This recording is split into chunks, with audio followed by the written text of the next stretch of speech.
Hello dear students, आज के video में हम बात करने वाले हैं साइक्लोट्रॉन। आपने डेली लाइफ में नाम सुना होगा साइक्लोन, जिसको हम बवंडर या तूफान कहते हैं। हम उसकी बात नहीं करने वाले हैं। हमारे पास में बहुत ही इंटरेस्टिंग टॉपिक है साइक्लोट्रॉन। क्या होता है साइक्लोट्रॉन?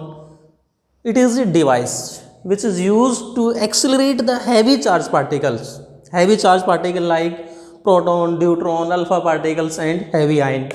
अब हम उन चार्ज पार्टिकल्स को जब काफ़ी हाई वेलोसिटी से एक्सेलरेट कर देते हैं तो क्या काम आएंगे वो charge particle? They are used in nuclear physics for various types of experiment. ये जो जिन पार्टिकल्स को हम साइक्लोट्रॉन से एक्सेलरेट करते हैं हाई एनर्जी से, उन पार्टिकल्स को हम कहाँ यूज़ करते हैं? न्यूक्लियर फिजिक्स में, for various types of experiment like nuclear fusion, किसी हमें न्यूक्लियस को तोड़ना हो, या फिर artificial radio activity and so on. इस प्रकार के इसके कई सारे यूजेज हैं।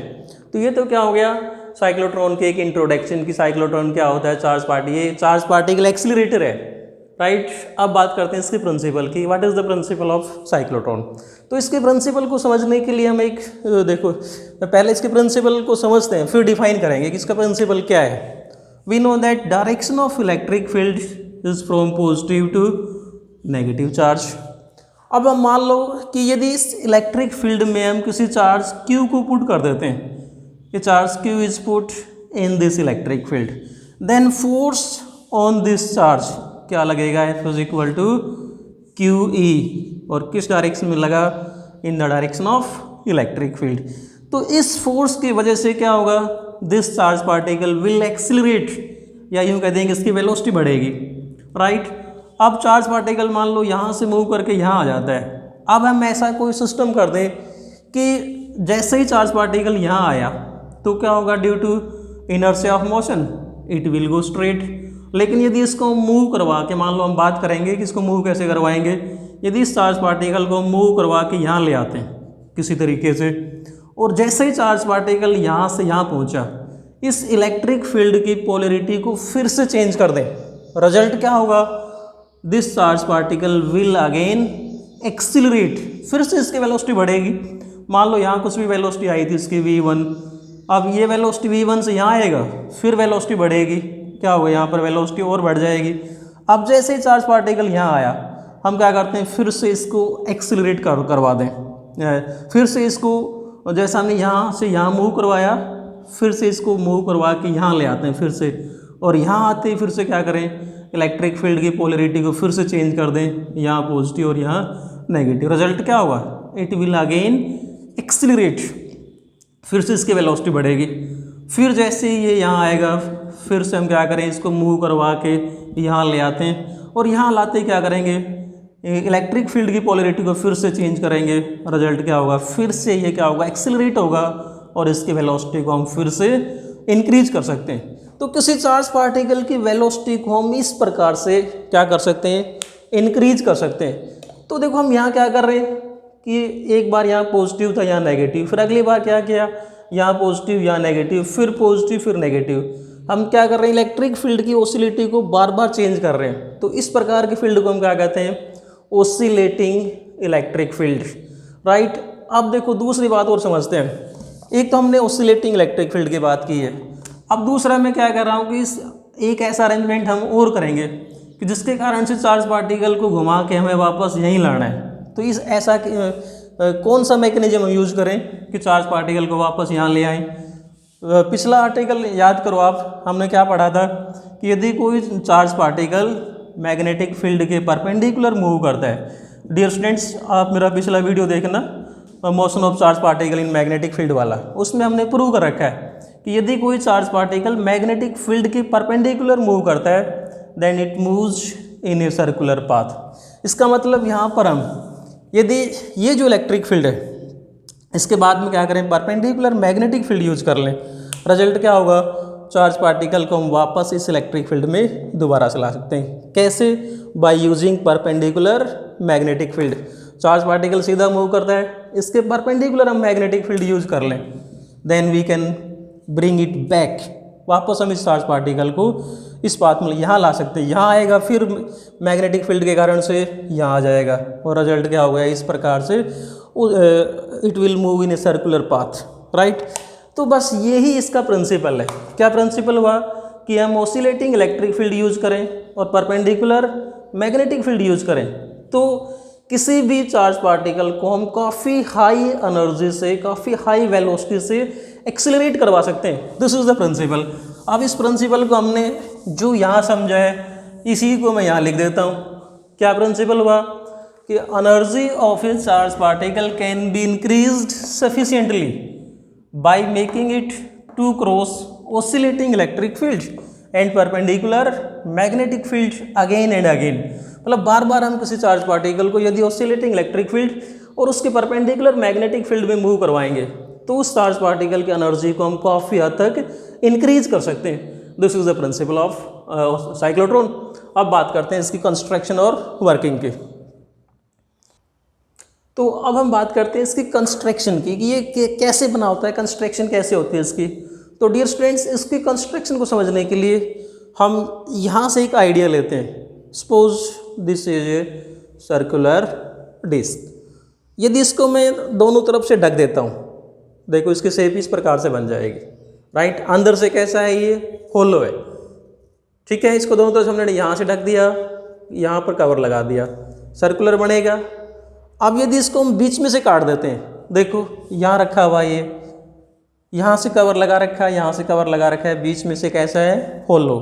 अब इसको हमने यहाँ से काट दिया बीच में से और थोड़ा सा वेरी स्मॉल गैप कर देते हैं इनके बीच में, तो हम ये कह सकते हैं इसकी जो शेप निकल के आएगी वो इस प्रकार से निकल के आएगी। तो इसकी शेप आप किससे मैच करती है, याद करो, ए बी सी डी का कौन सा लेटर है, डी। इसकी जो शेप, इन दोनों की जो शेप मैच करती है वो डी से, इंग्लिश वाले डी से मैच करती है। इसलिए ये जो हमारे पास में अब दो जो semi circular hollow chambers, metal के ये दो चैम्बर हो गए और these are hollow from inside. इन चैम्बर्स को हम क्या कहते हैं, डीज बोलते हैं। These are known as dees. So इसकी कंस्ट्रक्शन आप इस प्रकार से नोट कर सकते हैं, it consist of D shape hollow metallic chambers. और वो भी कैसे होते हैं, इवैक्यूएटेड चैम्बर्स, मतलब there is no air, there is no any medium between these chambers. इन चैम्बर्स के बीच में कोई मीडियम नहीं है, ठीक है। और इनको हम क्या कहते हैं, डीज। एक को नाम दे दिया D1, दूसरे को क्या नाम दे दिया, D2। अब इन डीज को हम क्या करते हैं, these are connected with high frequency oscillator which can produce a potential of 10⁻⁴ volt and frequency is 10⁻⁷ hertz. मतलब इन डीज को हम क्या करते हैं, ऑसिलेटिंग इलेक्ट्रिक फील्ड क्रिएट करने के लिए किसी ऑसिलेटर से कनेक्ट कर देते हैं। This is A oscillator. ये ऑसिलेटर क्या काम करेगा, जैसा हमने प्रिंसिपल में पढ़ा था कि हमें क्या चाहिए यहाँ पर, ऑसिलेटिंग इलेक्ट्रिक फील्ड। तो this oscillator produces oscillating electric field. कैसे करेगा, एक बार मान लो D1 पॉजिटिव है, D2 नेगेटिव है, तो अगली बार क्या करेगा, ये इसको पॉजिटिव और इसको नेगेटिव, मतलब इन डीज की पोलरिटी को ये बार बार चेंज करता है, राइट। ये तो हो गया। अब इसमें तो D हो गया और एक क्या हो गया, ऑसिलेटर।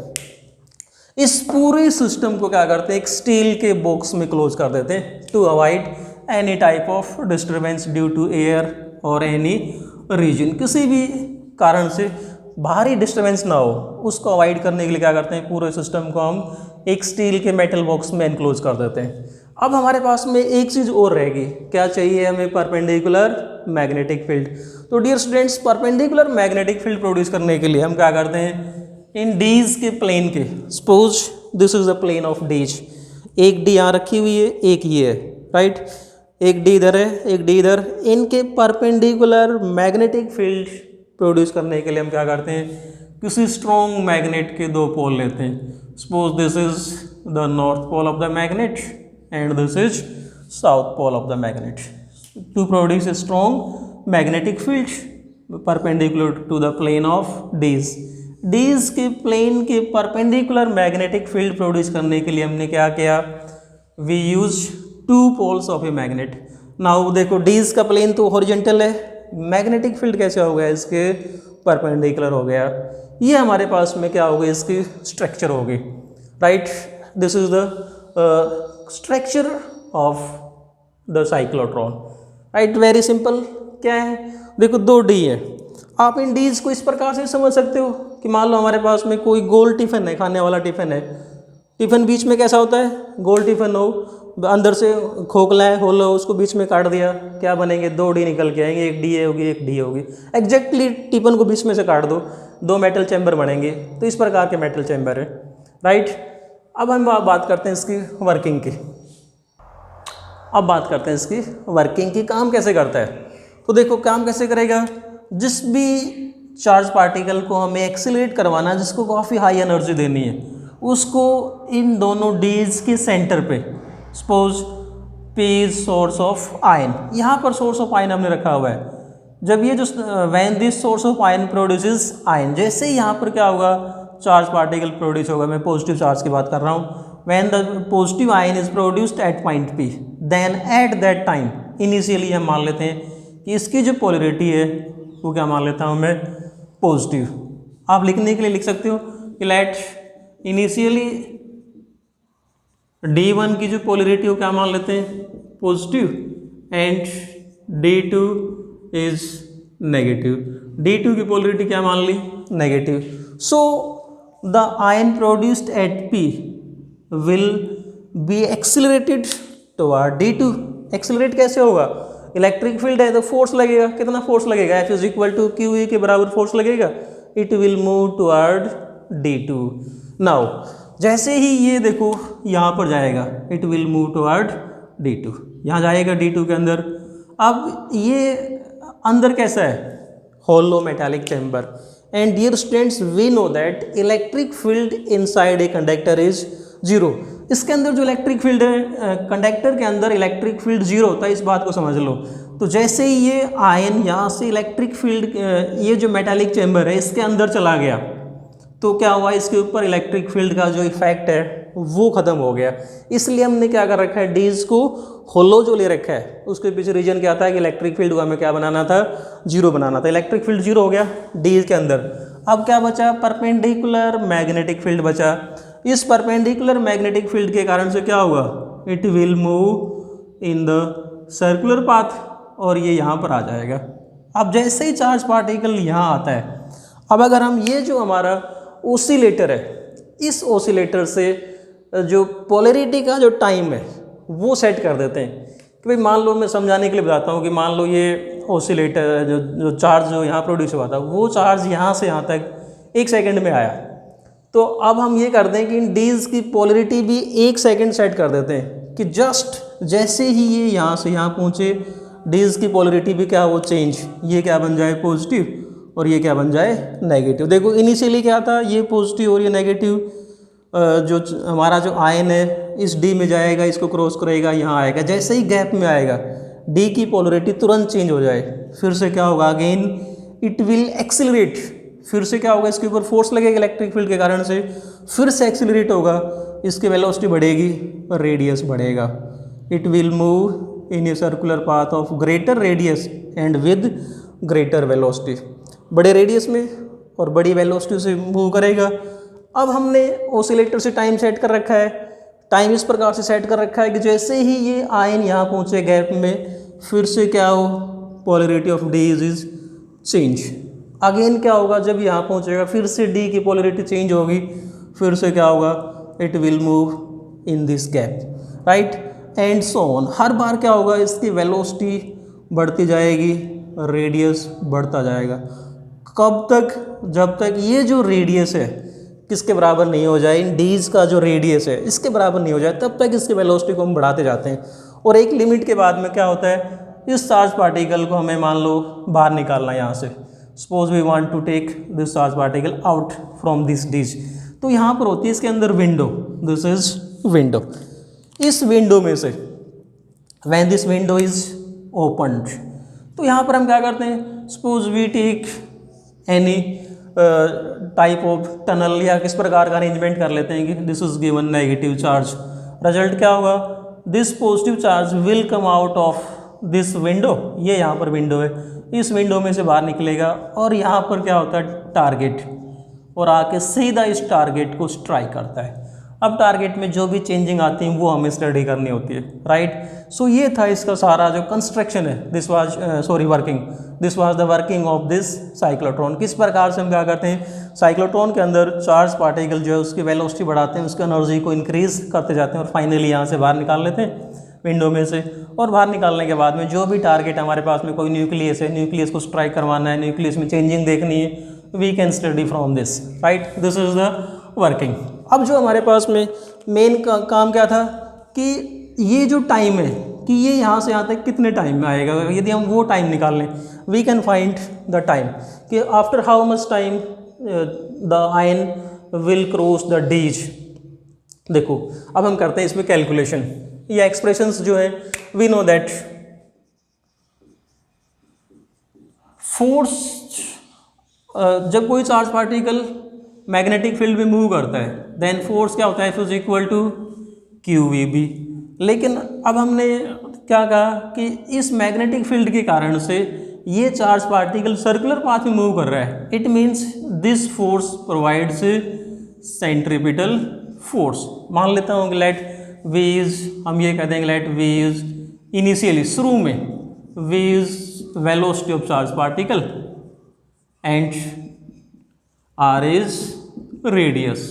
बिल्कुल वेरी स्टार्टिंग में, फर्स्ट कंडीशन में जब ये यहाँ से यहाँ तक आया, इसकी वेलोसिटी में V मान लेता हूँ, और ये जो इसने जो सर्कुलर पाथ कवर किया है, इस सर्कुलर पाथ का जो रेडियस है वो क्या मान लेता हूँ, R, right. Then we can say that QVB is equal to mv square upon R। एक V से V कैंसिल कर देंगे, हमारे पास में यहाँ से V निकाल लेते हैं। V इज इक्वल टू क्या आ जाएगा, देखो भाई इस R को ऊपर ले आता हूँ मैं, V is equal to QBR upon में M, यहाँ भी रह गया। This is the velocity of charge particle. Now time taken to cross the D को क्रॉस करने में इसको जो टाइम लगेगा, देखो जब ये चार्ज पार्टिकल यहाँ से यहाँ तक आता है तो इसने क्या किया, सेमी सर्किल कवर किया, और इस सेमी सर्किल में इसने जो टोटल डिस्टेंस कवर किया है, वी नो दैट, देखो समझो इस बात को ऐसे कि ये हमारे पास में पूरा सर्किल है तो टोटल डिस्टेंस कितना होगा, 2πr। जब सेमी सर्किल कवर करेगा ये वाला तो डिस्टेंस कितना कवर किया इसने, πr। कितने वेलोसिटी से, v वेलोसिटी से। Then time taken by this ion that is equal to distance upon velocity, that is πr upon v, और ये कहते हैं कि πr अपॉन v। v की ये वाली वैल्यू यहाँ पुट कर दो भाई, ये वाली वैल्यू मैं यहाँ पुट कर रहा हूँ, v की पुट कर दो यहाँ पर, QBR अपॉन में m ऊपर आ जाएगा, r से r कैंसिल, टाइम t जो बचा, time t is equal to πm upon QB। Dear students, इसको जो ये गैप यहाँ से चल के वापस इस गैप में आने में इतना टाइम लगा, time t is equal to πm upon में QB। अब ये हर बार इतने ही टाइम में इस गैप में आएगा, चाहे इसकी वेलोसिटी कितनी भी बढ़ती जाए, क्या होगा, वेलोसिटी के साथ में रेडियस भी तो बढ़ रहा है, तो रिजल्ट क्या होगा, after every time t this ion will arrive in this gap. So we can say that कि हमारे पास में जो टाइम आया है आधा सर्कल कवर करने में, कितना आया, time is equal to πm upon में QB। आप यहाँ से देख भी सकते हो कि ये जो टाइम है ना, this time is constant. Constant कैसे है, देखो पाई नंबर है constant, m is mass of charge particle constant, b is uniform electric field, हमने एक बार अप्लाई कर दिया कांस्टेंट रहेगा, q इज चार्ज, या यूँ कहते हैं कि यदि इस m को मैं चार्ज के बटे में ले आता हूँ then this q by m is specific charge, और चार्ज टू मास रेशियो क्या होता है, कांस्टेंट होता है। So this time is constant. So we can say that कि this ion will arrive in the gap after a fixed time t। तो ये जो हमारे पास में टाइम आ गया, इस टाइम के बराबर क्या करते हैं, इस ऑसिलेटर से डीज की पोलरिटी का टाइम मैन्युअली हाथ से हम सेट कर देते हैं कि इतने टाइम के बाद में डीज की पोलरिटी चेंज होनी चाहिए। तो रिजल्ट क्या होगा, तो हमारे पास में रिजल्ट क्या आएगा कि ये आयन हर बार फिक्स टाइम के बाद में इस गैप में आएगा, राइट। तो ये जो प्रोसीजर है कौन सी कि डीज की पोलरिटी का टाइम और इस आयन के इस गैप में पहुंचने का टाइम क्या होने चाहिए, दोनों सेम होने चाहिए। तब ये आयन क्या होगा, हर बार एक्सिलरेट होता जाएगा। इस प्रोसेस का नाम क्या है, सिंक्रोनाइजेशन। इस प्रोसेस को हम क्या कहते हैं, सिंक्रोनाइजेशन। सिंक्रोनाइजेशन का मतलब क्या है, दोनों का स्टेप सेम चल रहा है। किस किस का स्टेप सेम चल रहा है, डीज की पोलरिटी का स्टेप और इस आयन के गैप में पहुंचने का जो टाइम है सेम है। This is known as synchronization. So we can say that कि यहाँ पर जो सिस्टम चल रहा है वो सिंक्रोनाइजेशन इन स्टेप है। जैसे ही सिंक्रोनाइजेशन क्या होगा, आउट ऑफ स्टेप हो जाएगा, ये आयन आगे एक्सिलरेट होना बंद हो जाएगा। राइट, ये आ गया हमारे पास में इसकी वर्किंग। अब वर्किंग के बाद में हम बात करते हैं कि what can be the time period. यदि हम इसका टाइम पीरियड निकालें, time period and frequency of oscillation, if we find time period and frequency of oscillations of this ion, we know that ये जो टाइम लगा है, this time is time taken to cross semi circle. तो पूरे circle को cover करने में इसको कितना टाइम लगेगा, time t is equal to t plus t, that is equal to 2t। So time period हमारे पास में ये आ जाएगा 2 इंटू टी। टी की वैल्यू हमारे पास में ये रही, t is equal to pi m upon में क्यू बी। और this is the expression for time period. यदि यहाँ से हम फ्रीक्वेंसी निकालें, then what will be the frequency, we know that frequency is reciprocal of time period. इसका उल्टा कर देंगे, क्या आ जाएगा, क्यू बी अपॉन में 2 पाई एम। यदि यहाँ से इसकी हम एंगुलर वेलोसिटी निकालें तो 2 पाई को ऊपर ले आते हैं, यहाँ से देखो दिस 2 पाई को ऊपर ले आते हैं, that is equal to 2 pi nu is equal to क्या बचेगा, क्यू बी अपॉन में m. 2 pi nu is angular frequency, omega is equal to q b upon में m, and from here it is also clear that angular velocity is constant qb upon m। ये जो ratio है ना velocity पे depend कर रहा है ना ही रेडियस पे डिपेंड करता है। इसका मतलब क्या होगा, इसकी एंगुलर वेलोसिटी है वो क्या रहेगी, कांस्टेंट रहेगी। So it will arrive in the gap after same time, fix time. Right, ये हो गया इसके लिए टाइम पीरियड और फ्रीक्वेंसी। अब यहाँ पर एक चीज़ हम और समझते हैं कि what will be the maximum kinetic energy of this ion.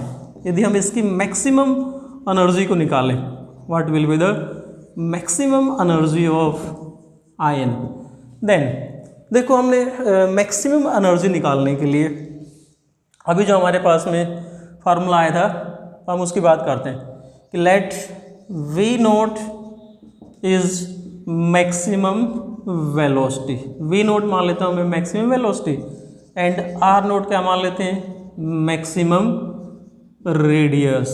v naught is maximum velocity and r naught is maximum radius। then again we can say that mv naught square upon r naught is equal to qv naught b।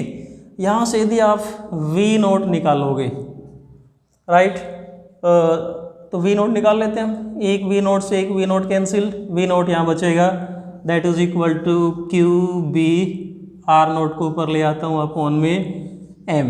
This is the maximum velocity. So maximum kinetic energy क्या आ जाएगी, maximum kinetic energy is equal to half M V naught का square, and we can say that half M V naught square kinetic energy maximum is equal to half M.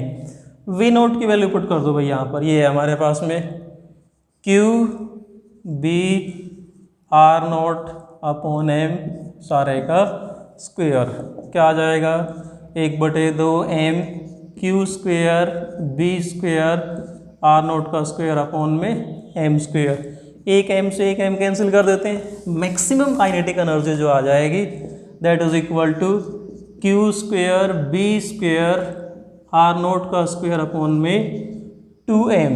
This is the expression for maximum kinetic energy of this ion. Right, अब हम बात करेंगे इसकी limitations की। What are the limitations of cyclotron. What are the limitations of cyclotron. तो इसको समझने के लिए हम देखो, we know that according to Einstein mass relation, mass of a body varies according to the relation. किसी ऑब्जेक्ट का जो मास है आइंस्टीन के अनुसार mass is given by the relation m is equal to m naught upon 1 minus v square by c square. तो dear students देखो, जब velocity काफ़ी कम है तो ये जो ratio v upon c it will be very very small. We can say that m is equal to m naught, there is no change in mass. But जैसे हमने यहाँ पर बताया कि जब हम चार्ज पार्टिकल को एक्सेलरेट करवा रहे हैं, इसकी वेलोसिटी बढ़ती जा रही है, it is going increasing and increasing. जब वेलोसिटी काफ़ी बढ़ जाती है तो ये जो रेशियो है v upon c it will also increase. तो देखो, हम एक में से कोई बड़ी संख्या घटाएं, मान लो सपोज एक में से हम पहले क्या घटाएं 0.1, फिर 0.2, फिर 0.3, फिर 0.4, रिजल्ट क्या होगा, आंसर हमारा उतना ही लेस आता जाएगा। जितना आप एक में से बड़ा घटाओगे आंसर उतना ही कम आएगा, और m नोट को जितनी छोटी संख्या से भाग करेंगे मास क्या होगा उतना ही ज़्यादा आएगा। समझ गए होगे। सो प्रॉब्लम क्या आ रही, देखो, यदि if velocity go on increasing then this mass also goes on increasing. Now जब मास बढ़ेगा तो हमने याद करो जो टाइम पीरियड निकाला था ना, टाइम जो आया था डी को क्रॉस करने में टाइम कितना आया था, पाई एम अपॉन में क्यू बी। जब मास बढ़ेगा तो क्या होगा, ये टाइम भी बढ़ेगा। मतलब इस चार्ज पार्टिकल को डीज को क्रॉस करने में टाइम बढ़ा, लेकिन अब प्रॉब्लम क्या है कि ये तो टाइम चार्ज पार्टिकल को क्रॉस करने में टाइम बढ़ गया, लेकिन डीज की जो पोलरिटी का टाइम है वो तो एक बार जो सेट कर देंगे वो उतना ही रहेगा। अब क्या होगा, इसके बाद में प्रॉब्लम आना शुरू होती है कि अब यहाँ तो क्या था कि जैसे ही चार्ज पार्टिकल गैप में पहुँचता है डीज की पोलरिटी चेंज हो जाती है एग्जैक्ट टाइम पे। लेकिन अब क्या होगा, यहाँ पर चार्ज पार्टिकल एक्सेलरेट होने के बजाय क्या होगा, डी एक्सेलरेट। कैसे, देखो इसको एक बार फिर से समझते हैं। हमने क्या कहा था कि शुरू में पहले जो डी है वो पॉजिटिव और ये नेगेटिव। जैसे चार्ज पार्टिकल यहाँ पहुँचा फिर वापस आता है तो पोलरिटी का टाइम चेंज हो गया, एग्जैक्टली यहाँ पॉजिटिव बनेगा और यहाँ नेगेटिव। लेकिन अब क्या हुआ, जब चार्ज पार्टिकल की वेलोसिटी बढ़ गई तो उसका मास बढ़ेगा, मास बढ़ेगा तो क्या होगा, इन डीज का टाइम तो सेट है, लेकिन ये जो आयन है एग्जैक्टली उस टाइम गैप में नहीं आ पाएगा। उससे पहले ही क्या होगी, डीज की पोलरिटी मान लो चेंज हो गई, ये पॉजिटिव और ये नेगेटिव। अब क्या होगा रिजल्ट, चार्ज पार्टिकल यूँ आया और इलेक्ट्रिक फील्ड की पोलरिटी ये हो गई, दोनों क्या हो गया, अपोजिट डायरेक्शन में हो गए। तो इसके बाद में क्या होगा, चार्ज पार्टिकल एक्सेलरेट होने के बजाय क्या होगा, डी एक्सेलरेट हो जाएगा। हम या यूँ कहते हैं कि इनका जो सिंक्रोनाइजेशन है वो ख़त्म हो जाएगा। इसका मतलब क्या हुआ कि जो लिमिटेशन है वो क्या है, यहाँ से हम ये जो सारी बातें कर रहे हैं वो क्या बताने के लिए कर रहे हैं कि चार्ज पार्टिकल की velocity can not be increased beyond a limit. Velocity can not be increased above a certain level. ये लिमिटेशन, ये सारी बातें हमने बताने के लिए किस लिए, ये जो हम मैटर कर रहे हैं यहाँ पर मास वाला, वो क्या बताने के लिए कर रहे हैं कि चार्ज पार्टिकल की वेलोसिटी को हम एक लेवल तक बढ़ा सकते हैं, उसके बाद में वेलोसिटी को नहीं बढ़ा सकते क्योंकि सिंक्रोनाइजेशन ख़त्म हो जाएगा। राइट। जो सेकंड जो प्रॉब्लम है इसके साथ में वो क्या है, neutral particles can not be accelerated. जैसे यहाँ पर न्यूट्रल पार्टिकल है, उसको हम प्रोड्यूस करेंगे तो ना इधर जाएगा ना इधर जाएगा। So second problem is neutral particles can not be accelerated. And third is light charge particles. Light charge particle like electrons cannot be accelerated with the help of cyclotrons। मतलब ये लाइट चार्ज पार्टिकल्स को भी cyclotron से हम accelerate नहीं करवा सकते। क्यों, क्या प्रॉब्लम आएगी, सेम सिंक्रोनाइजेशन वाली प्रॉब्लम आ जाती है। लाइट चार्ज पार्टिकल होगा तो क्या होगा, charge particle will be out of synchronization, synchronization नहीं हो पाएगा, इसलिए लाइट चार्ज पार्टिकल्स को भी हम एक्सेलरेट नहीं करवा सकते। सो डियर स्टूडेंट्स, ये था हमारे पास में कंसेप्ट साइक्लोट्रॉन। सो यदि आपको वीडियो पसंद आए तो ज़रूर लाइक करें, शेयर करें एंड सब्सक्राइब करें। Thanks and keep on watching.